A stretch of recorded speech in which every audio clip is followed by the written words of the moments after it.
about history rather than focusing on science and scientific and technological subjects for students. And for today, we would like to stand for the latter opinion, though we will discuss both points. And I would like to start first on the second viewpoint. We think that we should focus on scientific and technological subjects for a multitude of reasons. Most notably, we think that learning scientific and technological subjects will bring innovation, it will bring development. Ironically, historically, society itself has developed based on mainly science, based on innovation and technological development, rather than looking back on the history of our ancestors. The wheel was invented by not looking at the past. The fire was found. Fire was discovered not by looking what our ancestor did. It was all innovation. It was all in the curiosity of humans themselves. And not just that. Instead of looking back to develop, we should focus on looking forward. We should focus on the future itself, and that is technology. That is science. We should look forward to our future instead of looking in the past and seeing what our ancestor did. We should focus on what we can do now for the future and what we will do in the future. And even though focusing on science and technology has its own points, I think that there's also reasons that history is also important as a school subject. Although we support the second view, I believe that the first view also has strong points because of the following reason.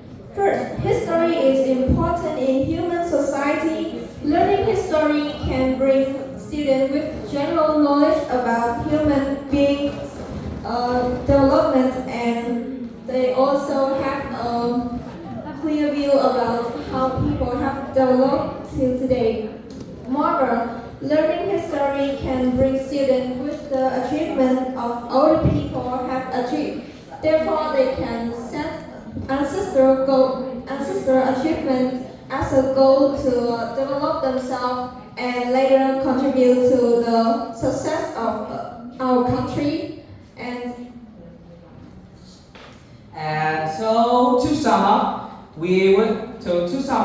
we think that science and technological subjects are more important for multiple reasons, mainly for the development of society. But we think that history is also important too, as learning history gives students a clear view about their ancestry, and it can enhance our pride of our ancestral history itself.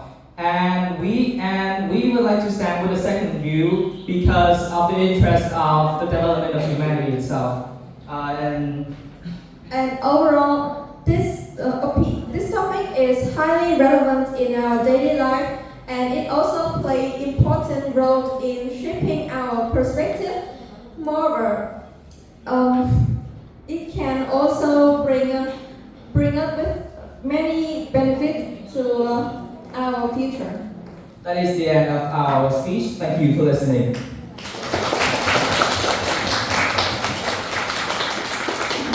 Hello. Good morning. Please relax, okay? Don't panic. Okay? Calm down. Everything will be fine, okay? Alright. Now my question is, in what ways has technology already changed the way we live or our work? In what ways has technology already changed the way we live? In what ways? I think that technology has impacted our lives significantly, especially in transportation, especially in communications. With technology, we can now travel all around the world in a single day, and communications with the advent of the internet, messaging, giving, and speaking with each other, no matter the geological challenges, we can now speak to each other, we can now exchange with each other. And that as a whole, I think that pushed society to a new level. Personally, I think that technology also has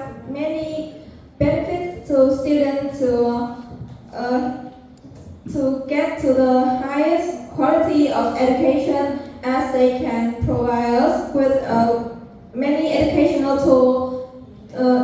For example, we can learning online without transport to high distance.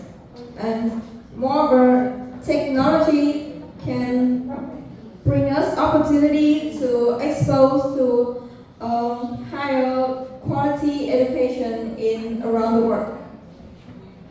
Okay, thank you.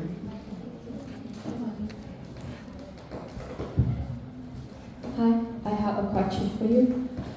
Do you think technological advancement benefits all social classes equally?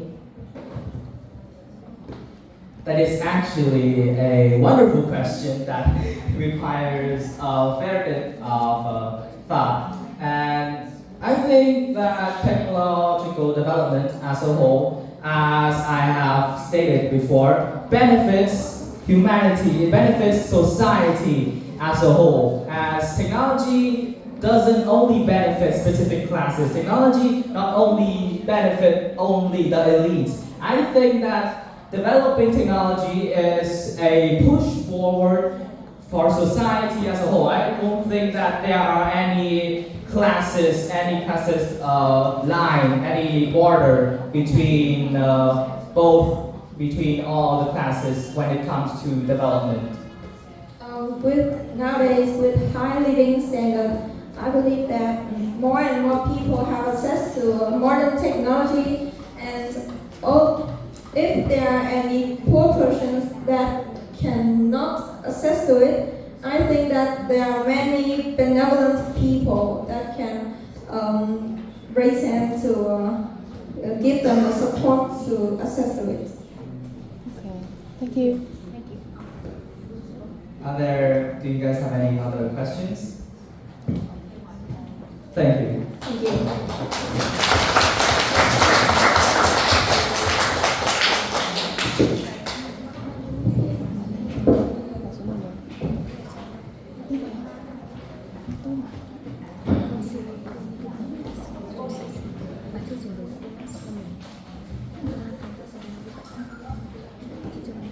Good morning, teachers, judges, and students. My name is Mighty. I'm in class 22 at Norway High School for Eton, and here's my partner.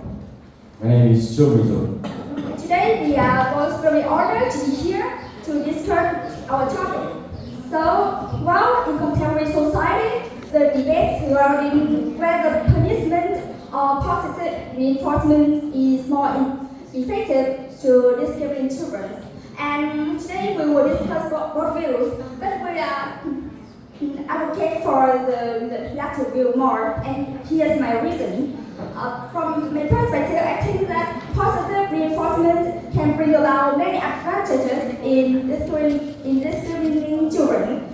And first and foremost, bring about rewards, praise, and positive specific advice to students can not put immense pressure on students and children, and therefore they know that they can learn day by day and improve gradually. And as there is a statement that is practice makes perfect, and they will know that if they practice every day, and then they can improve their discipline. Another comparing rationale that I want to mention is that unlike punishment that can put immense pressure on students and they can be object to that positive notion, positive reinforcement can serve as a big motivation, and they can change their behavior in a comfortable way and positive way. And here's let's pay attention to my personal presentation. Hello, panelists of judges.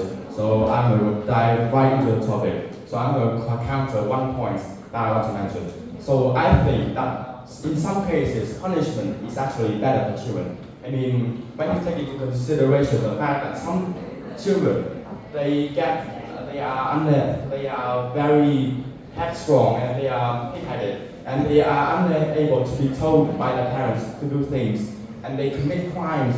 I mean, just look back for example, so you have a you have a child where he commits a crime, do drugs or play with hookers or something like that. And what do? You have to punish them hard because otherwise they would not know what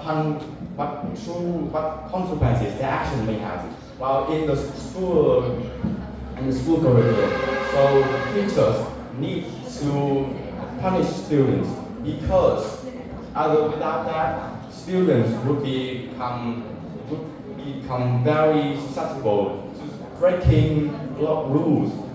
Teachers need to learn not to be tolerant, benign, or benevolent, or things like that.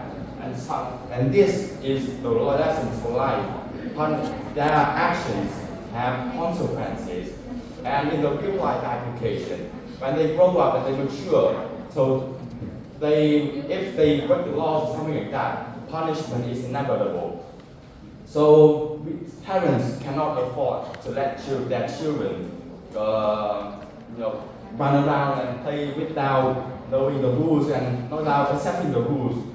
And so that is one of the most compelling reasons why punishment is for some children